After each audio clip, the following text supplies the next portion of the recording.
1 question number 3 पाहणार आहे आपण. त्याच्यात काय देऊन ठेवलेलं आहे, in the according figure line M parallel line M and line N parallel line P, find angle A, angle B, angle C from the given measure of an angle. दिलेल्या मापांवरून तुम्हाला हे कोणाची माप काढायला सांगितलेली आहे. तर आपण ते एक एक कोणाची माप काढून घेणार आहे. उदाहरण पुस्तकातून लिहून घ्यायचे. मी डायरेक्ट शक्यतो आन्सरच लिहून देते. बरोबर. आता आपल्याला दिलेल्या गोष्टी काय म्हटलेले त्यांनी की line L and line M parallel line आहे, ट्रान्सव्हर्सल P आपण लिहून घेऊ. बरोबर. Line L parallel line M and transversal line P line P. बरोबर.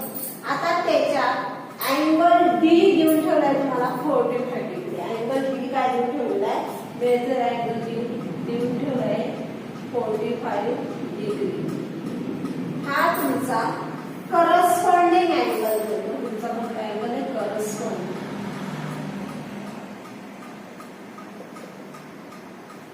Angles.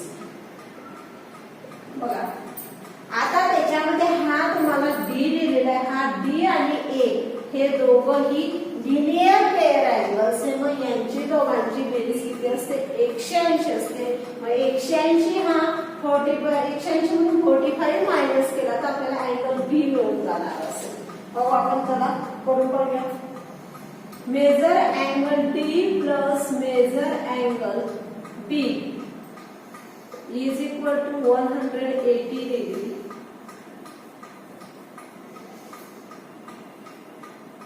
Angles of linear pairs.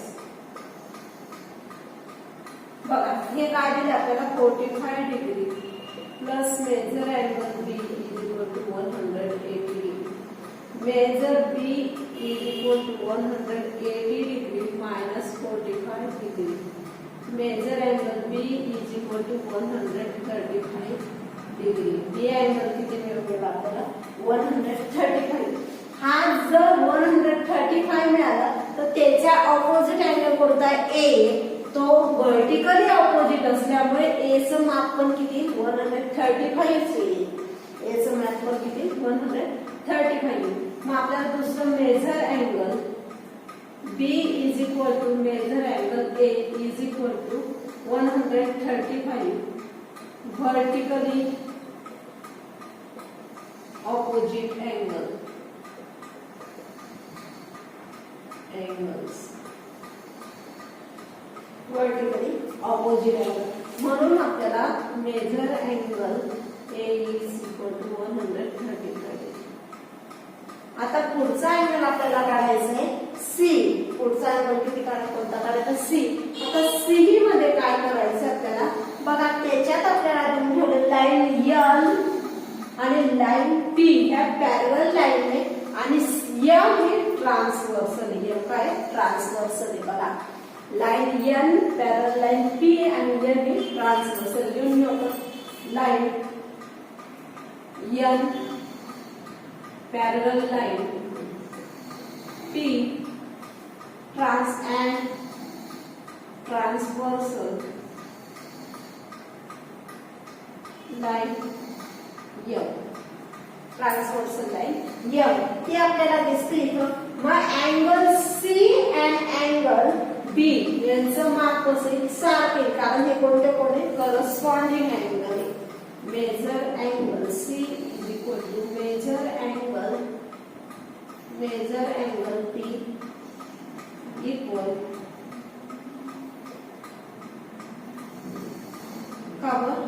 कशासाठी इक्वल आहे ते करस्पॉन्डिंग अँगल.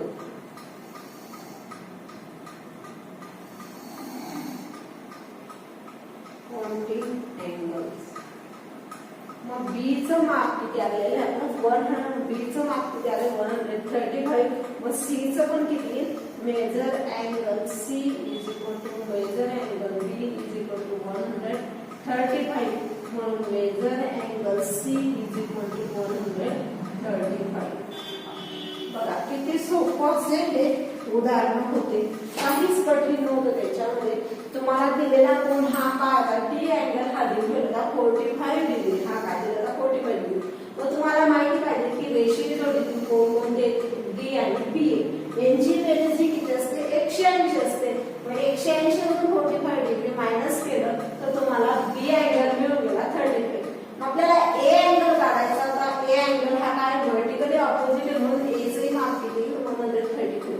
त्याचबरोबर सी चे माप काढायचं. सी ला आणि बी हा कोणता करस्पॉन्डिंग अँगल आहे म्हणून ते सारखे असतात, सारख्या मापाचे असतात. आपणच करस्पॉन्डिंग थेरम मध्ये पाहिलं होतं की त्या पॅरलल लाईन आणि ट्रान्सव्हर्सल मुळे तयार होणारे करस्पॉन्डिंग अँगल किंवा अल्टरनेट अँगल हे सारख्या मापाचे असतात. आपण थेरम पाहिलं होतं. मग करस्पॉन्डिंग अँगल कसा येईल सारखा येईल म्हणून ते आपल्याला किती देतील 135 मिळतील. बरोबर.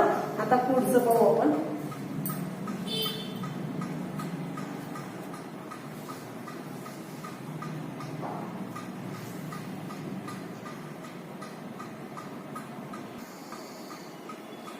बघा चौथा नंबरचा एक्झाम्पल पाहणार आहे आपण. In the adjoining figure side of angle PQR and angle XYZ are parallel to each other. Prove that angle PQR congruent angle XYZ. हे तुम्हाला देऊन ठेवलेले त्याच्यावरून प्रूव्ह करायचे. तर आपण त्याच्यासाठी दिलेल्या गोष्टी लिहून घेणार आहे. बघा काय केलेलं आहे की रे YZ हा YZ पॅरलल रे QR, त्याला पॅरलल रे कोणता QR आहे. त्याचप्रमाणे रे YX पॅरलल रे QP. बरोबर. आणि प्रूफ काय करायचे तुम्हाला की angle PQR congruent angle XYZ हे प्रूफ करायचे. त्याच्यासाठी तुम्हाला काहीतरी कन्स्ट्रक्शन म्हणजे रचना करावी लागणार आहे की YZ हा ऑपोजिट डायरेक्शनला वाढवावा लागणार. म्हणजे इकडे तो काय करावा लागणार वाढवावा लागणार आहे. बरोबर. तो आपण वाढवून घेतला आहे. बरोबर. तो वाढवला की intersect ray QP at point. तो QP ला छेदतोय S बिंदू मध्ये. तर QP ला कोणत्या बिंदू छेदतोय S बिंदू मध्ये. तर आपल्याला प्रूफ करायचंय. बघा प्रूफ करताना आपण दिलेल्या गोष्टी लिहून घेऊ आणि मग करू. बघा काय दिलेलं तुम्हाला की YX रे YX पॅरलल लाईन रे QP रे YX पॅरलल रे QP. बरोबर. त्याचप्रमाणे तुम्हाला देऊन ठेवलं आहे की रे YX हा YX रे SP पॅरलल रे कोणता आहे मग SP ला पॅरलल. हा YX हा कशाला आपण पॅरलल SP ला पॅरलल देऊ शकतो. मग रे YX पॅरलल रे SP फिगर मधूनच लिहिते. फिगर मधूनच लिहिते.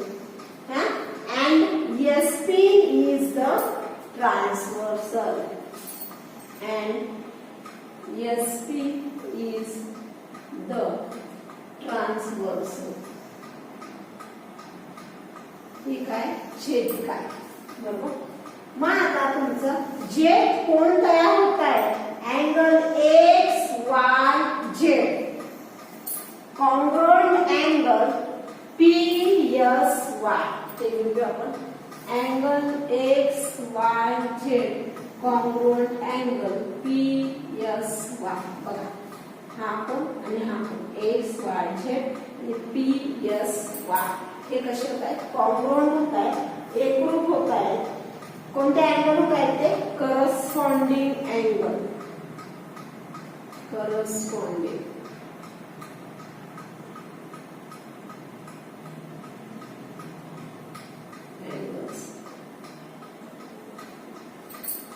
बरोबर. आता पुढे दिलेल्या गोष्टी काय YZ हा YZ पॅरलल कोणता आहे QR. पॅरलल कोणता आहे QR रे YZ parallel ray Q R हे काय दिलेलं होतं तुम्हाला गिव्हन. हे पण आपण गिव्हन म्हणतो. मग आता रे एस झेड म्हणजे रे एस झेड हा पण क्यू आर ला कसा येईल parallel ray S Z parallel ray Q R and PQ is transversal and segment PQ is transversal. PQ काय छेदी काय बघा जसं YZ याला क्यू आर ला पॅरलल असेल त्याचप्रमाणे SZ पण पॅरलल असेल क्यू आर ला बरोबर. मग आपल्याला ते गोष्टी मिळून गेलेल्या आहेत. मग जे तयार होणारे कोण असतील ते पण कसे असतील कॉन्ग्रुएंट असतील. म्हणून मेजर अँगल PSY आणि मेजर अँगल XYZ PSY आणि SQR कॉन्ग्रुएंट अँगल SQR हे कसे देते आपल्याला करस्पॉन्डिंग अँगल येते.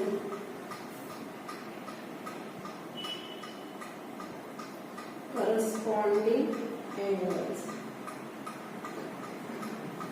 बरोबर. मग जर आपल्याला हे दुसरं मिळून गेलं तर 1 आणि 2 वरून जर आपण निरीक्षण केलं तर आपल्याला हे जर सारखे मिळत आहे तर आपोआप हे पण कसे येत आहे सारखे येत आहे. म्हणून measure angle PSY equal measure angle PQR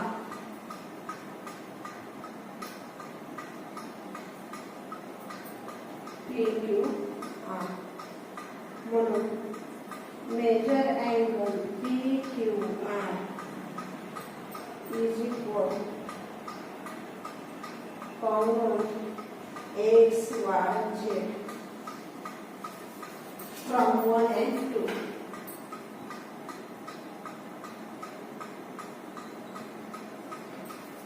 बघा तुमच्या लक्षात येत असेल की आपण दिलेल्या गोष्टी लिहून घेतल्या की हे YZ QR ला पॅरलल आहे त्याचप्रमाणे XY हा PQ ला पॅरलल आहे बरोबर.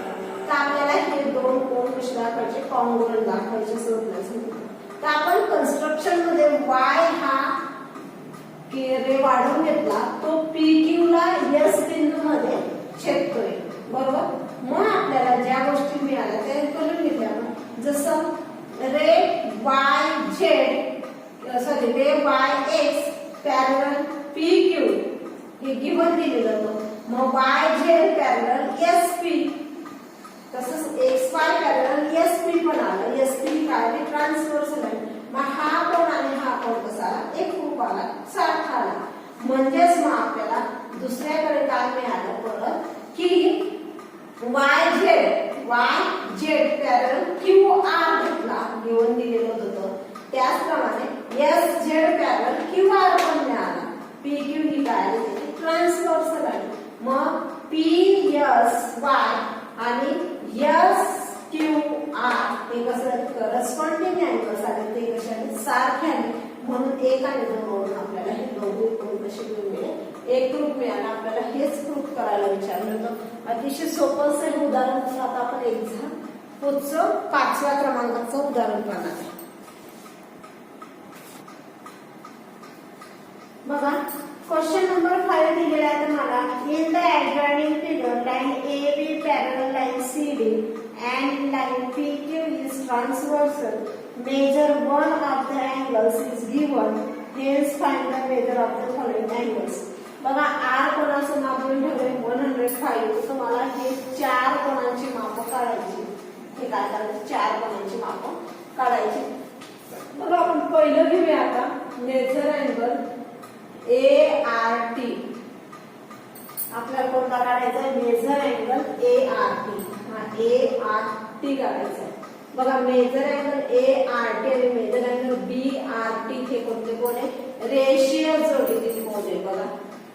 Major angle ART plus measure angle BRT. हा BRT आणि हा ART हे रेषीय जोडीचे कोन आहे. त्यांची बेरीज किती असते 180 असते. Angle of linear square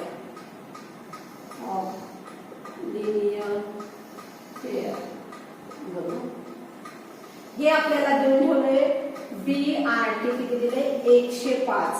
ART plus 105 is equal to 180.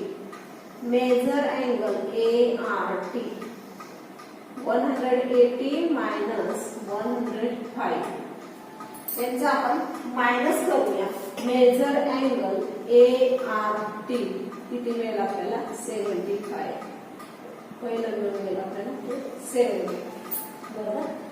आता पुढच्यासाठी आपल्याला घ्यायचे. तिथं काय मिळाले आपल्याला CTQ. CTQ मध्ये काय की लाईन AB आणि लाईन CD ह्या पॅरलल लाईन्स आहे आणि ट्रान्सव्हर्सल PQ ही काय ट्रान्सव्हर्सल आपल्याला देऊन ठेवलेले. Line AB parallel line CD and line PQ is transversal. बघा आता आपल्याला कोणता काढायचा अँगल CTQ.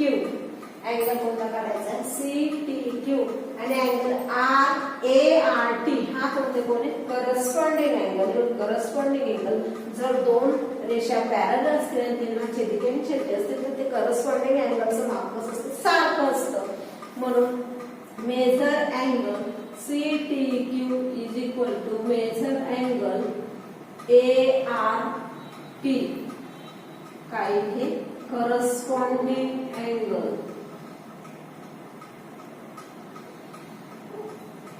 angles. म्हणून तो किती measure angle CTQ is equal to measure angle ART किती 75. म्हणजेच मेजर अँगल CTQ किती 75. हे आपल्याला मिळून गेलं 75. हे किती मिळालं आपल्याला 75. आता पुढचा कोण दिला तुम्हाला DTQ. हा DTQ हा पण काय की AB आणि CD ह्या पॅरलल लाईन्स आहे आणि PQ काय ट्रान्सव्हर्सल आहे. त्याच्यामुळे DTQ ला BRT हे कोणते कोणते करस्पॉन्डिंग अँगल आहे. मग करस्पॉन्डिंग अँगलचं माप असेल सारखे. म्हणजे हे जर 105 आहे तर हे पण किती 105 असेल. तेवढं आपण लिहून घेऊया. तिसरं line AB parallel line CD and line PQ is transversal. म्हणजेच measure angle DTQ is equal to measure angle BRT is equal to 105. We have corresponding angles. म्हणजेच मेजर अँगल DTQ बरोबर 105. अतिशय सोपं असं हे होतं. आता आपलं बाळ राहिलंय चौथ्या नंबरचं. काय दिलंय चौथं की measure angle PRQ. Measure angle PRP जर हा त्याचा ऑपोजिट आहे वर्टिकली ऑपोजिट असेल तर त्याचं माप किती 75 आहे. त्याचं माप किती 75. कारण आपल्याला ART मिळून गेलेला आहे. मग measure angle PRP is equal to measure angle ART. Measure angle PRP बरोबर 75. Vertically opposite